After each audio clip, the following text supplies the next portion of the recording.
Olivier qui est avec nous maintenant. Bonjour Olivier. Bonjour. Merci d'être avec nous. Bonjour Sophie, bonjour Brigitte. Bonjour. Merci pour vos émissions.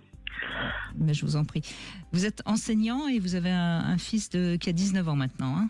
C'est ça. Voilà, c'est ça. Donc moi j'aimerais mettre l'éclairage sur quelque chose, c'est l'intimité des adolescents. Parce que je les pratique au quotidien et j'aimerais dire qu'ils, même s'ils ont une apparence solide, c'est-à-dire une apparence aussi d'ayant compris que ce soit un cours ou que ce soit une intervention, à l'intérieur ils restent très fragiles et très vulnérables, et que même si on aborde l'éducation, l'éducation, je parle évidemment sexuelle, d'une manière que ce soit, de n'importe quelle manière, ça touche à l'intime, et on ne sait pas, nous autres adultes, comment ça va être reçu. C'est-à-dire qu'il peut y avoir un boomerang quelques années après, et j'aimerais témoigner sur ce qui m'est arrivé moi quand j'étais ado. Allez-y, voilà, oui, justement ça. Quand j'étais ado, donc moi je suis né en 71. Vous aviez quel âge parce qu'ado c'est... Alors quand j'avais, on va dire, quand j'avais 13-14 ans, il y a eu l'épidémie de sida dans le monde. Oui. Et c'était le préservatif pour tout le monde. Mais on a eu nous une approche. Enfin, on nous a donné une approche comme le rapport sexuel étant dangereux. Voilà. Donc dangereux parce que ça peut transmettre des maladies, dangereux parce que on peut mettre une fille enceinte et etc. Et dans tous les cas, c'est quand même dangereux. Voilà. Donc nous, on était là pétrifiés avec ça parce qu'on se posait des questions en tant que garçon évidemment, et on avait ce côté danger avant tout en fait. Et donc il y a eu les phallus en plastique avec une dame qui nous montre comment on met un préservatif. Moi sur le coup, j'ai très bien pris ça. Hein. J'ai pris mes cours. Hein. Enfin, disons que c'était des interventions. Hein. Mais quand j'ai eu mon premier rapport sexuel, aïe aïe aïe, je me suis senti coupable. Voilà. Coupable, c'est-à-dire je fais quelque chose de potentiellement ultra dangereux. Voilà. Donc voilà, donc j'aimerais, voilà, donc moi c'est quelques années après que ça m'a bloqué, que ça m'a un petit peu chamboulé ça, et finalement je ne m'en suis jamais défait. C'est-à-dire que j'ai toujours ça en moi. Voilà, j'ai toujours cette ce côté il faut pas le faire quand même, c'est pas nécessaire, voilà. Oui, c'est important votre témoignage, et je vais ajouter quelque chose que je ne cesse de répéter. Notre sexualité en tant qu'être humain, elle se construit de manière très cognitive, et donc tout ce qu'on va entendre, tout ce qu'on va voir, tout ce qu'on va traverser va faire que notre sexualité, elle va aller dans un sens ou dans un autre. Et merci de ce témoignage parce que oui, voilà toute la difficulté.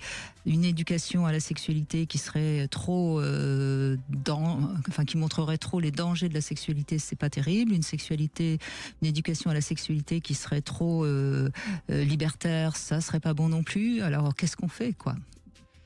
Oui, merci beaucoup pour ce témoignage. C'est vrai que c'est... Alors on évoque ce qu'évoquait Olivier, hein, c'est Olivier. Oui.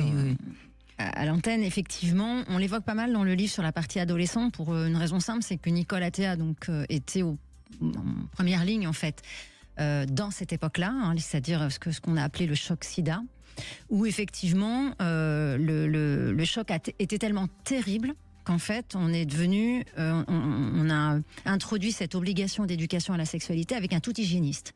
C'est-à-dire en gros le message c'était tu peux faire n'importe quoi mais fais-le protéger. Et ça a produit effectivement parfaitement ce que décrit Olivier. Et ce que rappelait et sur quoi on a travaillé avec Nicole Athéa, c'était de dire en fait il faut revenir à pourquoi je fais cet acte d'amour, pourquoi je fais cet acte sexuel. C'est-à-dire pas au comment, ne pas avoir une obsession du comment hygiéniste, mais du pourquoi. Et je pense que c'est tout le travail qu'on doit faire avec des adolescents. Et c'est pour ça qu'on explique aussi cette à la fois altérité et cette différence des sexes, c'est-à-dire les attentes des garçons et les attentes des filles, en tous les cas quand ils sont des adolescents, ne sont pas les mêmes. Je me permets justement de lire un extrait de ce livre que je trouve très intéressant justement. À partir de 15 ans, réfléchir sur les 5 modes d'entrée dans une relation et l'impact sur soi. Et donc vous citez la pulsion sexuelle, hein, bien sûr, l'attirance sexuelle, le sentiment amoureux, la passion amoureuse et l'amour.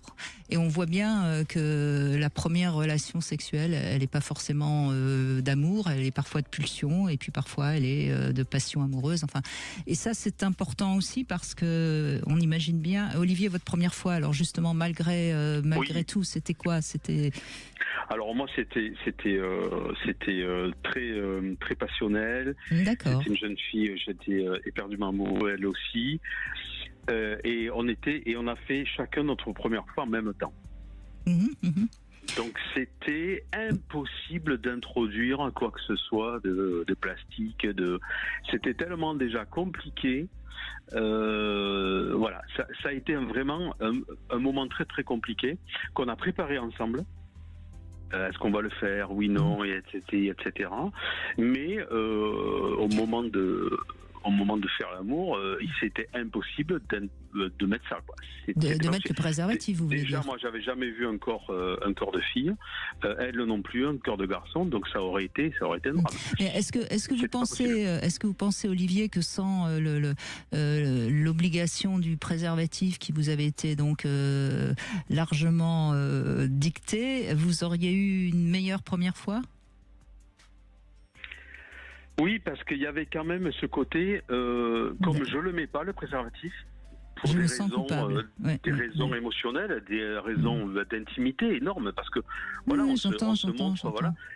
En plus, voilà, la première fois, ça peut être, en plus, on avait dit, attention, la première fois, ça peut être catastrophique, etc., machin. Et c'était ultra dangereux. Alors elle prenait la pilule, donc on n'avait pas le côté. Oui, parce que c'était votre première fois tous les deux. Il n'y avait aucune raison de mettre un préservatif, en fait. Oui, mais alors attention, parce qu'il y avait le discours de l'époque, c'était Oui, tout le monde à mes poils. En plus, j'avais eu une discussion avec mes parents avec ça, parce qu'on leur redisait, voilà, mais on nous a dit au collège qu'il fallait mettre, que tout le monde devait mettre tout le monde, parce que il fallait enrayer l'épidémie. Et là, je leur demande, est-ce que vous le mettez? et alors, ils me disent, ah ben non. Je dis, comment ça, non, vous le mettez pas? Donc là, je comprenais rien.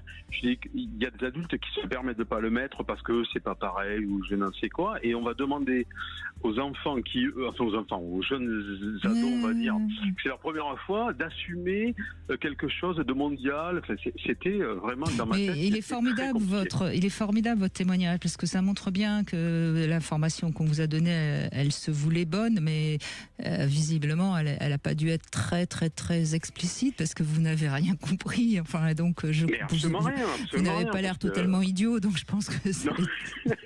Non, mais j'avais 13-14 ans, donc Non, mais ça prouve quand même que vous pouviez parler de tout avec vos parents. Je trouve que c'est un beau témoignage aussi de ce point de vue-là, parce qu'on a tendance à faire croire que on peut parler de rien avec les parents, etc. Bon, quand non, on peut parler, bien on sûr, est avec votre génération qui est exactement la même, puisqu'on doit avoir quelques mois d'écart. Et effectivement, si vous pouviez parler à vos parents à ce point-là en leur disant, écoutez, est-ce que vous les mettez ou vous en mettez ou pas, et qu'ils vous répondent, non, voilà, ça prouve que quand même, sans rentrer dans la sexualité des uns et des autres, ce qui est la frontière de l'intime, de la sexualité des parents vs la sexualité de l'enfant. Donc sans rentrer dans vos sexualités à chacun, vous aviez pu parler de sujets importants, sans tabou, et je trouve que c'est aussi, de ce point de vue-là, le témoignage est intéressant aussi. Il faut dire que la discussion avait été houleuse, parce que mes parents avaient été choqués que j'ose leur demander s'ils mettaient un préservatif. Voilà, c'était un peu, parce que voilà. Et ils vous ont pas répondu pourquoi ils n'en mettaient pas? Non, si, mais ils m'ont dit non, mais nous c'est pas pareil, on est mariés depuis longtemps, et etc. Oui, mais c'est pas une réponse claire. Non, c'est pas clair, parce que bon. Ça n'a pas dû vous aider beaucoup. Non, ça m'a pas aidé, parce que bon, je savais ce que c'était que des aventures extra-conjugales, etc. à l'époque. Hein. Je ne doute pas de mes parents, mais c'est pas ça. C'était le fait de me répondre à ça, c'est pas pareil. ça nous remettait, nous autres ados, encore plus la pression de résoudre un problème qui n'est pas le nôtre. Voilà, c'était ça l'histoire. Voilà. Oui, ouais, ouais.